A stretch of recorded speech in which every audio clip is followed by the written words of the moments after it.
Yes, so welcome back. I'm delighted to be joined today by James Euchel, who is the founder and director of a new campaign, which is Defund the BBC, which very much does what it says on the tin. So if you enjoy these conversations, please do subscribe. It's a kind of conservative leading YouTube channel. So say, James, thank you very much for your time.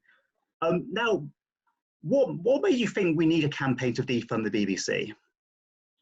Well, James, the thing for me personally was this was completely on a whim, out of frustration really for me, because I'm sure a lot of people on social media or those who are involved in politics will have heard of the kind of way the BBC will introduce their guests without their political background. And for me, that was just so frustrating because it wasn't once or twice, it was relentless. And the way I look at things like this is, you know, you've done it once, you've done it twice, really should be able to get a hold of it by then. But it's almost relentless now, the way they just refuse to introduce their guests with their political background. So that was obviously a key reason for it. I think another one for me personally was looking at the way they conduct themselves on their reporting and the way their news reporting works specifically. So, for example, you would have seen in the riots, what do you want to call them, the Black Lives Matter protests in London, there were many occasions on which the pictures were edited to make the protesters look a lot less violent. And not to mention, this is one of many times where the BBC have edited footage, perhaps on Newsnight or on their images on the news page, and for some reason, it makes the government look worse off as a result. Now, I don't know whether or not this is the reason I want to defund the BBC is because I think there is a deep-rooted hate of the government, the British broadcaster.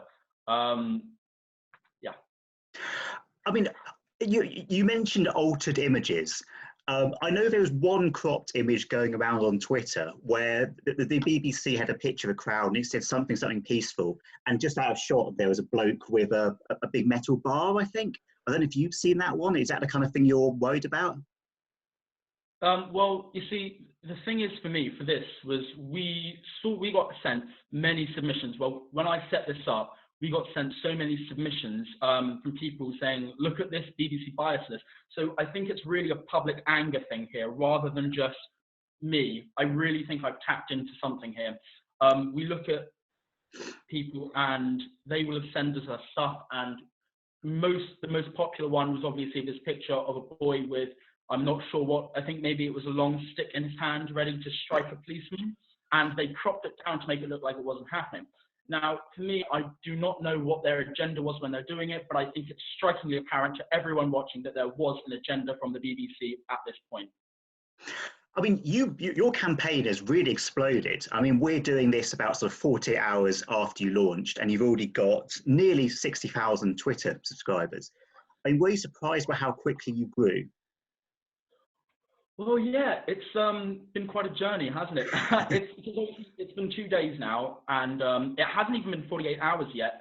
And for me, that's just it's a bit striking for me because I didn't really expect it to go big. I really did set this up out of frustration on a whim, and I'm really happy with the support I've received. I've got many nice messages from people, which has really cheered me up. Quite a few nasty ones, of course, as well. You know, a lot of people were. I saw quite a few left-wing commentators saying it was a bit suspicious about how quickly my following grew and referring to me as a Tufton street boy and all of that. But for me, honestly, I'm just a kid in his room with a laptop, frustrated with the way the BBC conduct themselves. Yeah. I mean, what kind of tactics do you want to use? Okay, well, I think I have mentioned this yesterday with Dan Wootton on Talk Radio.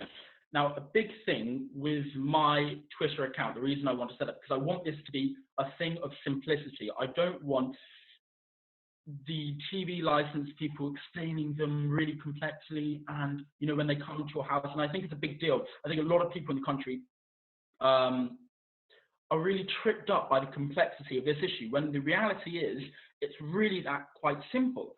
Now, we have a pinned tweet on our Twitter account, so that is @defund BBC, that's @DEFUND BBC, where people can go to the pinned tweet and see very simple, 3 simple steps. You can click a link, you refund your license, and you do not have to fill in the form, which takes 5 minutes for another 2 years until you have to again. And that lets you watch TV for completely free. Yeah. Now, obviously, the BBC is supposed to be completely impartial. That's why how it justifies the license fee payment. I mean, presumably you just think that's a complete farce. It just isn't at all. Sorry, what was that? Could you repeat that? The BBC is supposed to be completely impartial. That's how it justifies funding itself from the license fee. I mean, presumably you just don't think that's credible at all. Right, well, I think a big thing about it is their definition of impartiality depends on their interpretation of their values. So they will mention the word values a lot, what their values. And sadly, I don't think their values match up to the values of the British people, which is why I have set this campaign up in hopes of making the BBC aware of where they are going wrong. But don't get me wrong, this isn't a reform the BBC campaign. I don't think the BBC personally deserves any more chances. For me, this is a complete, strict, defund, scrap the license fee. That is our sole aim, to scrap the license fee. Yeah. Because in a digital age, the license fee is analog, really. And the way I look at this thing is you've got Netflix, you've got Sky, you've got all of these Amazon Prime, Disney Plus, all of these new subscription models coming about in this age of digital. And I think the BBC, well, I'm not going to advise the BBC what to do, though I do think I think the government should scrap the license fee. And of course, I have said many times before, if the government won't scrap the license fee, the people will. So essentially, rather than being funded by the license fee, the BBC becomes just one more commercial station that has to justify its basis, by attracting people to pay for its content, that kind of thing. Yeah, there has been a lot of justification recently, hasn't there? Definitely. I mean, when you look at obviously the Emily Maitlis stunt on Newsnight, where she, in her own words, described Dominic Cummings as breaking the guidelines, which was when obviously they declared that as not being impartial, yet there wasn't any suspension of the host of Newsnight. Not to mention, we have an ex-left-wing activist as the editor of Newsnight, Lewis Goodall. I can't even express the sheer amount of former Labour politicians and ex-left-wing activists currently working at the BBC. So it really reinforces the metropolitan elite image they have. I mean, I'm not sure about the exact figures, but I think one of the highest things people are prosecuted for in the UK is non-payment of the licence fee. I mean, there's a huge number of prosecutions take place for non-payment of the licence fee. I mean, could your campaign do anything to help people who want to kind of legally challenge that or want to do something about that?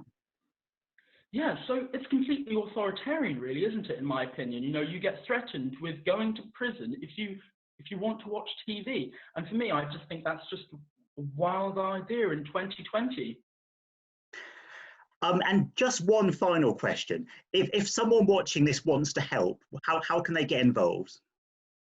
Right, well, I have some plans ready for the future that I won't disclose in this interview, but all I can say is keep your eye on the Twitter account, and I think there will definitely be ways you can help out with the campaign very shortly.